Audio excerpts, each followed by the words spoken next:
மீட்பராம் இயேசு கிறிஸ்துவின் உன்னதமான நாமத்தில் அன்பானவர்களே, உங்களை வாழ்த்துகிறோம்.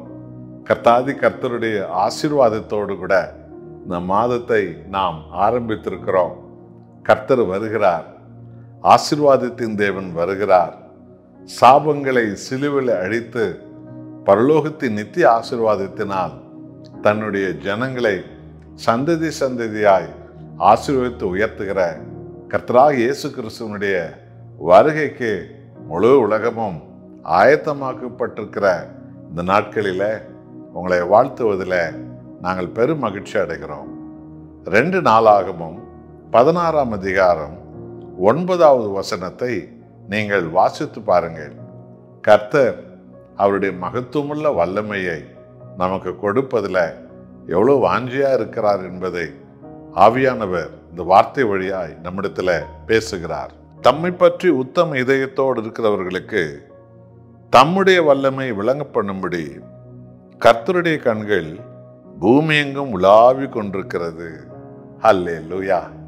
என் அன்பான தேவ ஜனங்களே, இந்த புனித பைபிள் போதிக்கும் கர்த்தர் சர்வலோகத்தை உண்டாக்கின தேவன்.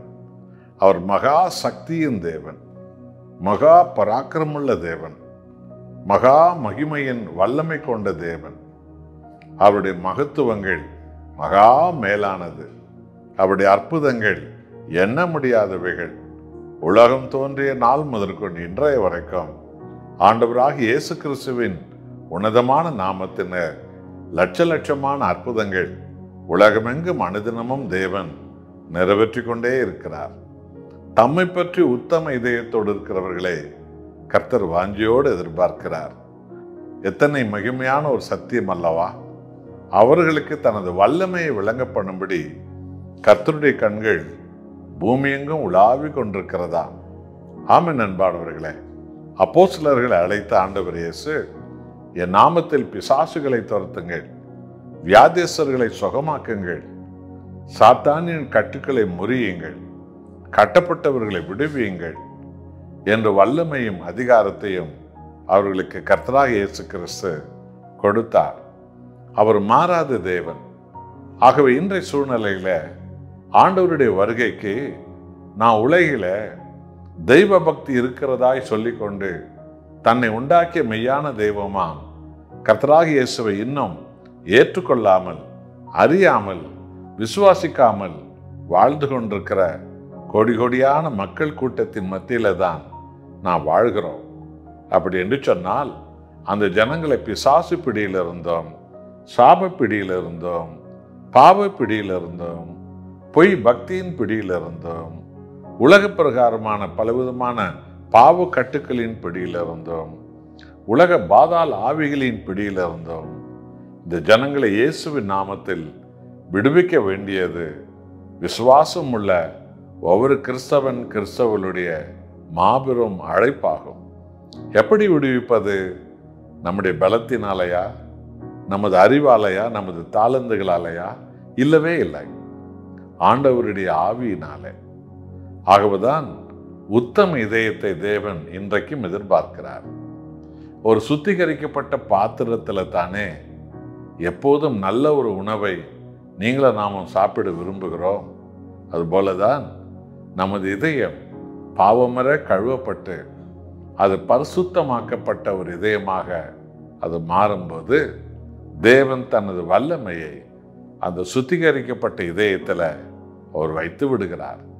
ஆகவே தம்மை பற்றி உத்தம இதயத்தோடு இருக்கிறவர்களுக்கு தனது வல்லமையை வழங்கப்படும்படி கர்த்தருடைய கண்கள் பூமி எங்கும் உலாவி கொண்டிருக்கிறதாம். வெறுமனமே வல்லமை வல்லமை என்று பல ஆயிரம் முறை சொல்லி கொண்டிருப்பதனாலேயோ, அபிஷேகம் அபிஷேகம் என்று சொல்லி அளவுக்கு மீறி கூச்சல் போட்டு கொண்டிருப்பதனாலேயோ ஒரு அபிஷேகமும் பெற்றுக்கொள்ள முடியாது, ஒரு வல்லமையை நாம் அடையவே முடியாது. மாறாக நமது பாவ அக்கிரம அநியாயங்களை, நமது மாம்சீகத்தை, நமது சுயத்தை நாம் சிலுவையிலே சாகடித்து தேவனுக்கு விரோதமாக நாம் செய்த பாவங்களுக்காக உண்மையாய் மன்னிப்பு கேட்டு மனம் திரும்பி கிறிஸ்துவின் இரத்தத்தால் நாம் கழுவப்பட்டவர்களாக, ஆவியானவருடைய அபிஷேகத்தால் நாம் தொடப்பட்டவர்களாக நாம் மாறும்போது நம்முடைய இதயம் உத்தமமாய் மாறிவிடுகிறது. தேவனுடைய சத்தியத்தில் ஒவ்வொரு நாளும் நாம் நடக்கும்போது ஆவியானவர் நம்மை உத்தமத்தில் நடத்துகிறார். அப்பொழுது தேவனுடைய வல்லமை, கிறிஸ்துவே அந்த வல்லமை, ஆவியான தேவனே அந்த வல்லமை நம் இதயத்துக்குள் வந்து வாசம் பண்ணிவிடும்.